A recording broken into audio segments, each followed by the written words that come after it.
নিজেকে পরিবর্তন।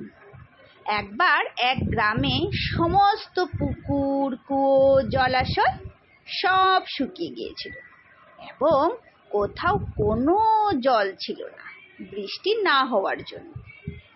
অনেক লোকের জল সংকটে মৃত্যুও হয়েছিল। অবশেষে গ্রামবাসীরা ঠিক করলো তারা ভগবানকে সন্তুষ্ট করার জন্য যজ্ঞ করবে যাতে বৃষ্টি হয়। সেই কথা মতো তারা যজ্ঞ শুরু করলো।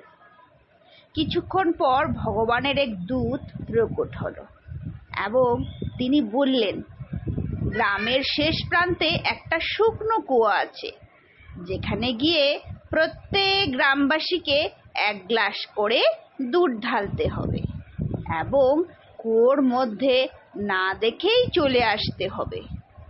গ্রামবাসীরা দূতের কথা মতো সেই কাজ করলো। ওই গ্রামে এক কঞ্জুস ব্যক্তি ছিল।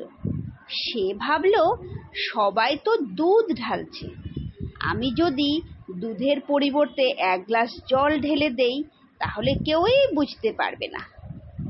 এই ভেবে সে 1 গ্লাস জল ঢেলে দিয়ে কোনো দিকে না দেখে চলে গেল।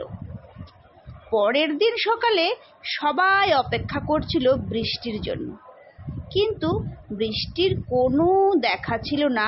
সেই আগের মতোই পরিবেশ ছিল। অনেকক্ষণ অপেক্ষা করার পর যখন বৃষ্টি এলো না, তখন গ্রামবাসীরা ঠিক করলো সবাই কুয়োর কাছে গিয়ে দেখবে কুয়োর মধ্যে কি আছে।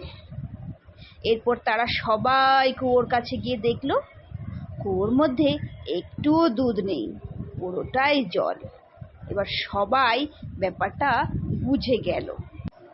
ওই কঞ্জুস ব্যক্তি যে কথা ভেবেছিল, সবাই সেই একই কথা ভেবেছে। অর্থাৎ যেহেতু সবাই দুধ ঢালছে, তাই আমি দুধের পরিবর্তে জল ঢেলে দিলে আর কিছুই হবে না। আমরাও জীবনে এই একই ভুল করি। আমরা ভাবি আমার একার পরিবর্তনে কিছু এসে যায় না। আমরা ভাবি আমি একা ভালোভাবে কাজ করলে কিছু এসে যায় না। কিন্তু আপনার একার পরিবর্তনে অনেক বড় বড় পরিবর্তন আনতে পারে।